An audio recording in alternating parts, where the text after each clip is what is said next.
Good morning. Hey. Well, I would like to say good morning to everyone and welcome.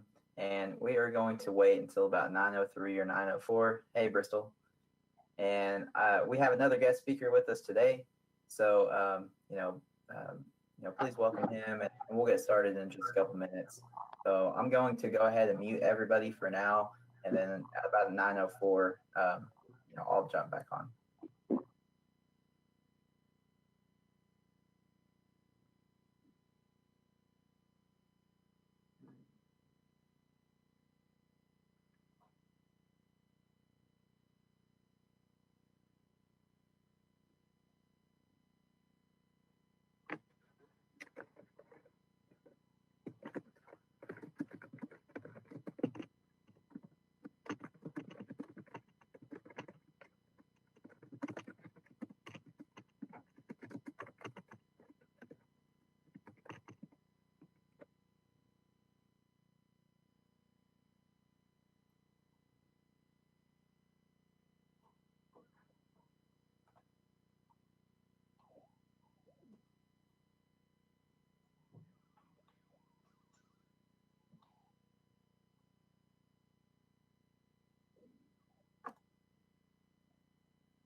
Okay, good morning, everyone.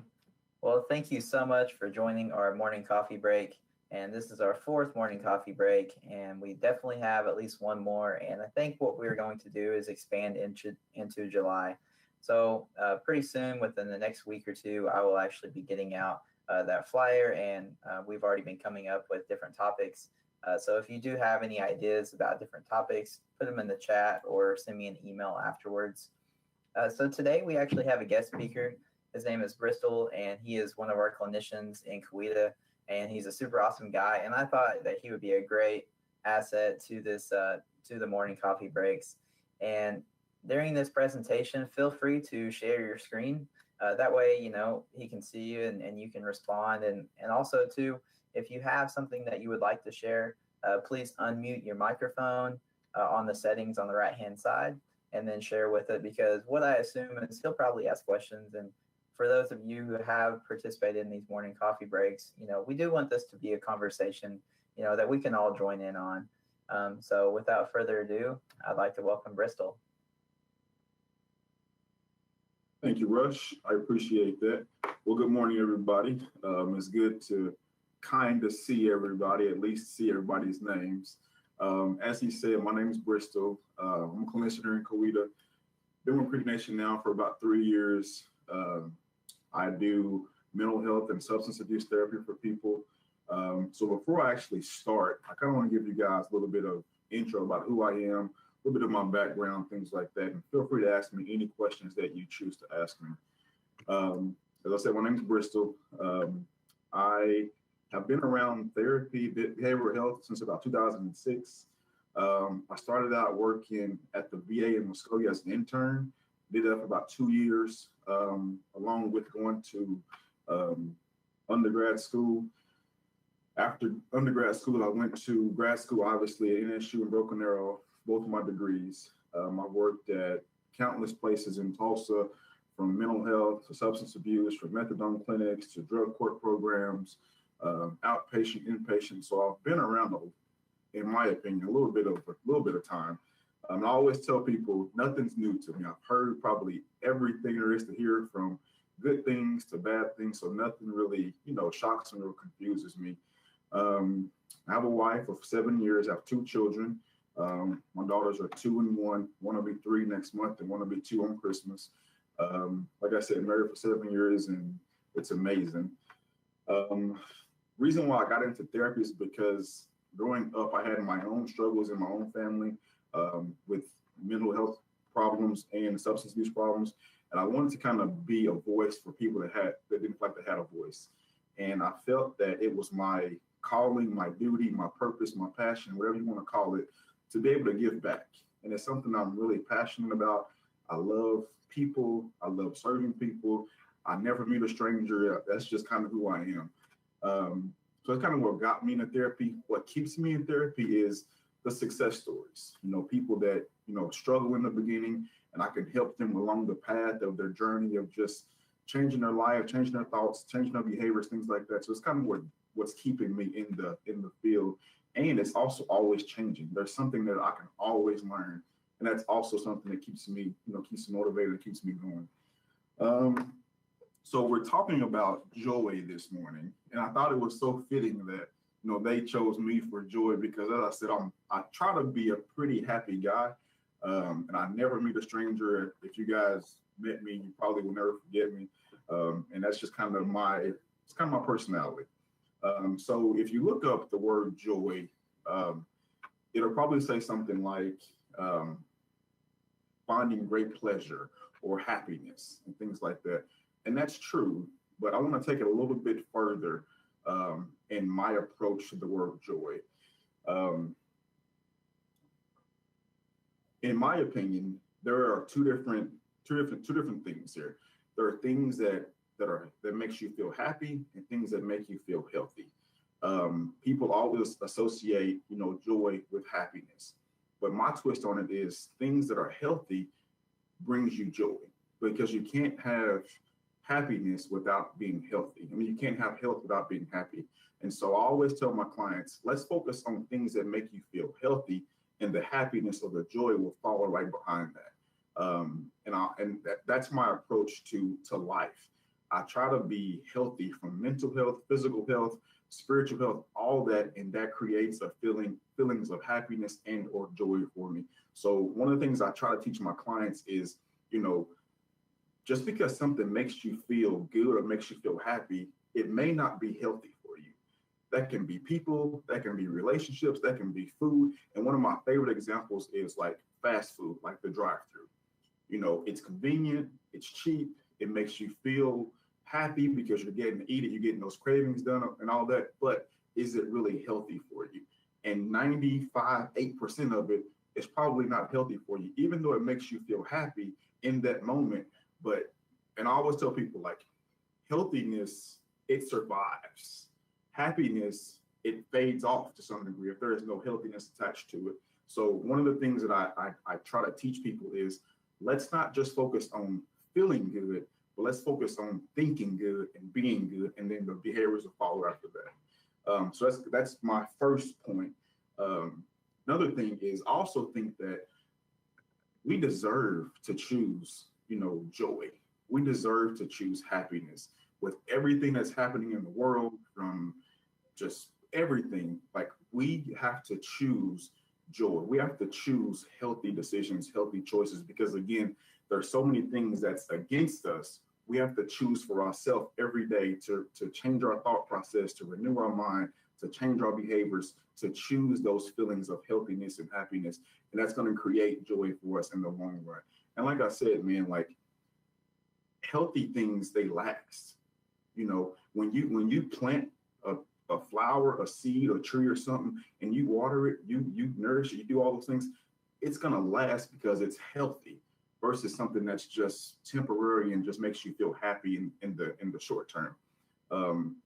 My next point is, and I tell people this all the time, you can't give to anyone else what you don't have for yourself, right?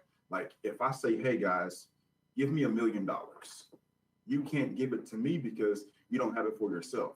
And think about the people that we serve, whether you be direct patient care or just on the phone or whatever it is, whatever your role is, you can't give them, convey to them, portray to them that they should be happy or healthy if you don't have it for yourself to give it.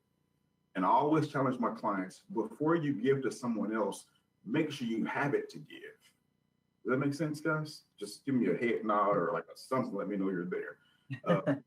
So, and again, man, like I preach this to people all the time. Like, I know you want to help. I know our role. I know our job. I know our passion is to help people, but you're the most important person in your life outside of your kids, your wife, your husband, your whoever. Because if I'm not okay, I can't give them okayness. If I'm not healthy, if I'm not happy, if I'm not having this joy, I can't give it to anybody else. And so again, I tell people all the time, you know, as people, we're driven by relationships, right?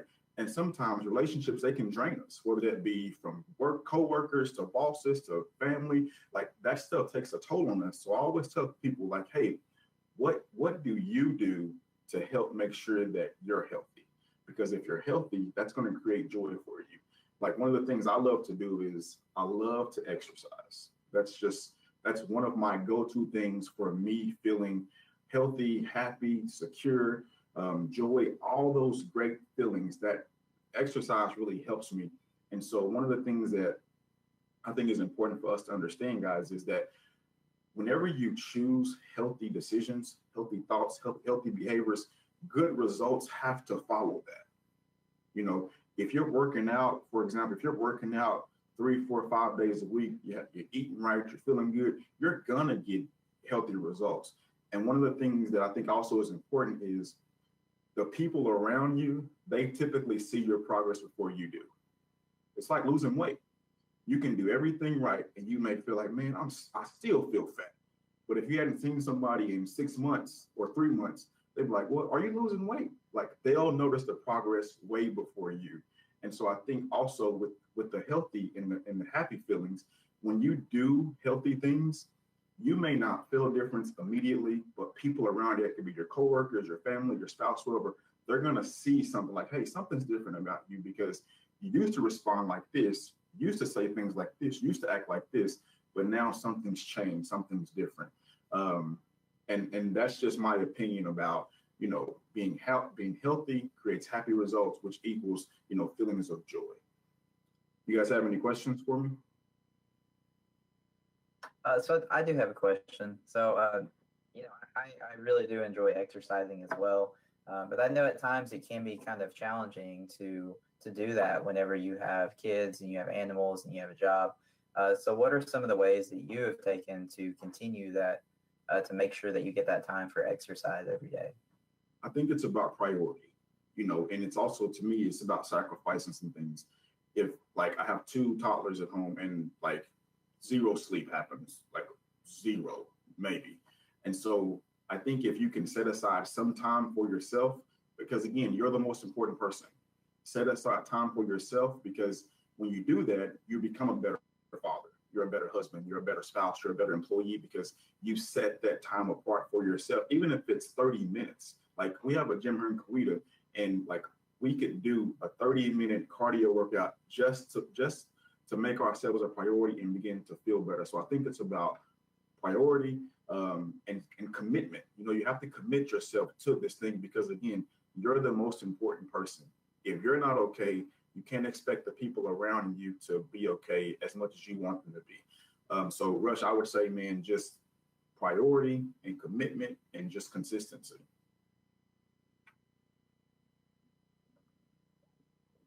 Who else?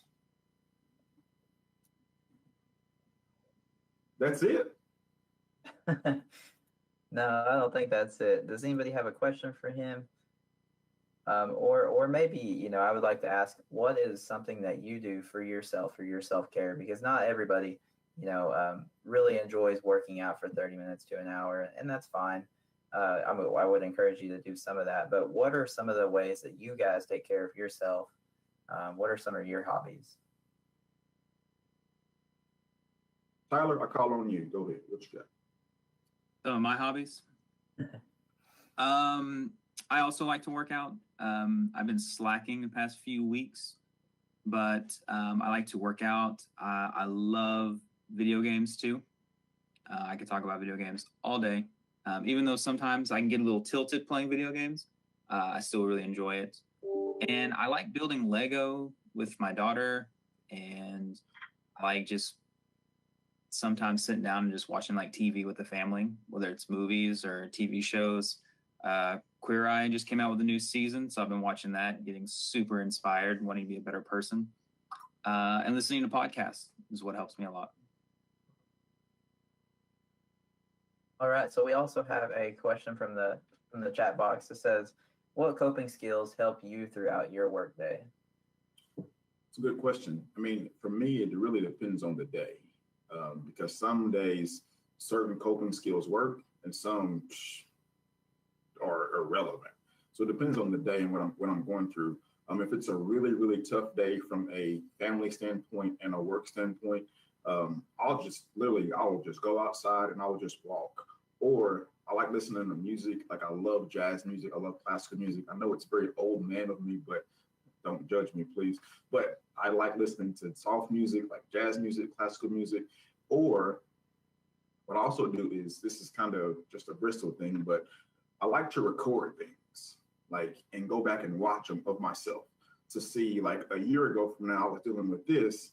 And if I fast forward 2020, I'm in a much better space, because sometimes, man, like with me anyway, I forget how far I've came, whether that be childhood, adolescenthood, parenthood, husbandhood, whatever the hood there is. Sometimes I can forget just how far I've came. So watching those videos or seeing like a Facebook memory of something I've been through and I've actually overcame, that helps me remind myself, like, hey, Bristol, man, you got this. And literally, y'all, I talk to myself in the mirror or just with my phone, like, hey, man, you need to get it together, brother. Like, you are like whatever. And just having those like mini pep talks, it really does it for me, because everybody can tell me like, hey, you're doing a great job. You're this, you're this, or that. But it means something different when I can tell myself that, so I think for me, man, it's just a lot of self-perspective and just self-care that really helps me throughout the day in music. Thank you for that. Does anybody else have a question through the chat box, or who wants to jump on the webcam? Courtney, I know you have a question or a comment. Courtney helps us so much. She always has so much to share, and she does have some really good insight. So feel free to hop on there, Courtney, or Robin. Robin usually likes to share as well.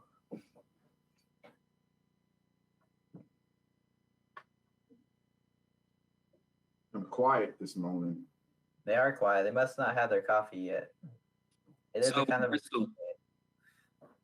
So Bristol, who would you say in your life, who are some people that kind of inspire you to continue to have that joy in your life? Because I mean, from day one, and you're right, I mean, you do have this presence, right? And when I first met you, my thought of you was, this is a guy who seems to really have it together. And you would meet Bristol and you think, how does this guy never seems to like be upset? He's always super positive. Like, that's really inspiring to people. So was there like an age or a time when you were like, yeah, I've kind of got this together? Or,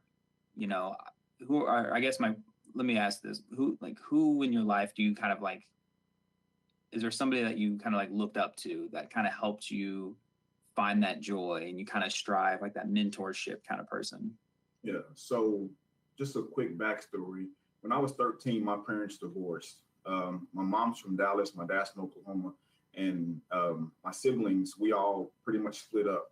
And my dad was raising me as a single father, but he was always at work. And I felt that I had little to no direction. Like, he was providing from a physical, financial standpoint, but the emotional connection, the mentorship, all that, I felt like I was lacking. So I got into some trouble early into my adolescent years. And my pastor actually noticed something in me, and he would always take me to breakfast, take me to lunch, and just kind of pour into me on a like bi-weekly, monthly basis. And in 2012, he passed away, and it was right before my undergrad graduation. And the last thing he told me was, "I'm very proud of you," because he had cancer and he was about to pass away. But he told me, like, "I'm very proud of you. You're gonna make some of yourself. You're gonna be a great husband." And I never understood it at the time, but now that he's been gone for 8 years, his presence is still with me. Like, I have his name tattooed on my chest, right above my heart, because he still means so much to me. So him really is I would say he saved my life, to be honest. So I think just me, and I have pictures and videos of us, like I said, in my phone. I'm gonna go back and watch, and have a voicemail he left me back in 2011, and he just kind of told me, whatever he said, and I go back and play that when I feel down, or I get discouraged, or I feel like life is too heavy, or I'm not a good father, or I'm doing this. And I just kind of go back and hear what he would tell me, and it's still relevant 9 years later. So I would say him as my primary source. My parents were good, but what I needed at the time, they were not able to provide for me. So, but he did that. Awesome. Yeah, and I think that's so interesting because, whenever we do some of our mental health trainings, we often talk about one of the best protective factors for a youth is feeling close to at least one adult. And it seems like he, was able to kind of step into that role, until, things kind of calmed down with the scheduling and everything else that worked for you, for your parents and those type of things. So I really do think that's interesting. And, I think, I know for me, even when I was younger, my dad typically had to work 3 or 4 jobs. And then finally he was able to just get one. And I remember that, just the relationship between us was a lot different whenever he had more time to spend with us. And I think that's also important, not only for your physical health and your mental health and this type of things, but where you invest your time in is what you're going to be best at. And it seems like, Bristol, you invest a lot of time within your family, and you invest time in your exercise and your health, and also too, even in your work. So, yeah. Does anybody else have anything that they would like to share, or something that works for them, and how they kind of take care of themselves or kind of keep their morale up?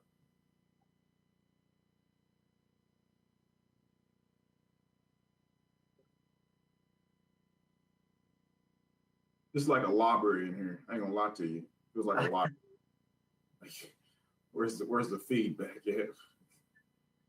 I know it, and I must have lied to you earlier because I said, yeah, there's been a lot of feedback, and well, I know it's kind of a cloudy day, kind of a rainy day here in Almaggy, so that could be a part of it as well.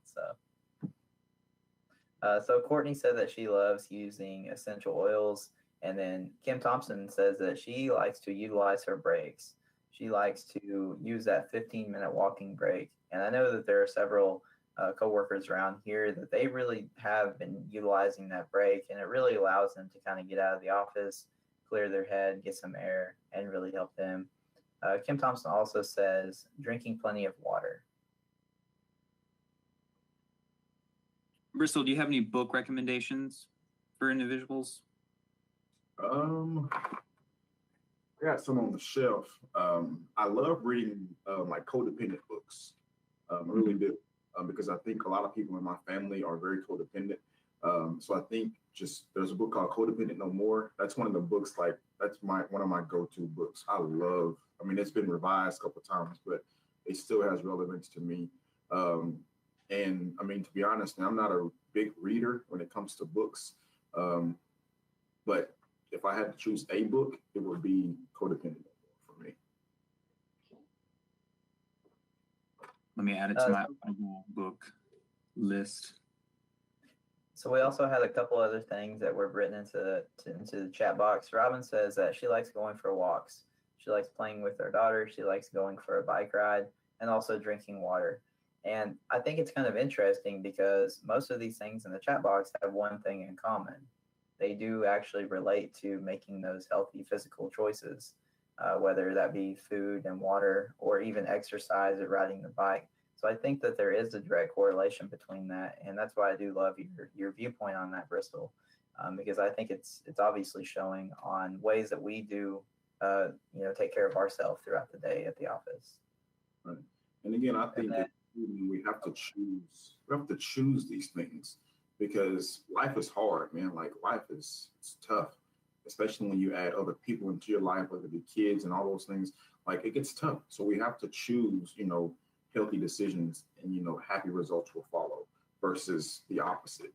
Because a lot of times people think because they're feeling happy that they're actually healthy. And it's usually not the case, or it's not consistent. But if you choose, healthy decisions, you're gonna have happy, more joyful results that follow you. So a couple other things in the chat box. Vanessa says that she likes to work in her garden and also likes to sing. Are you a good singer? I want to hear it if she is, even though it's early.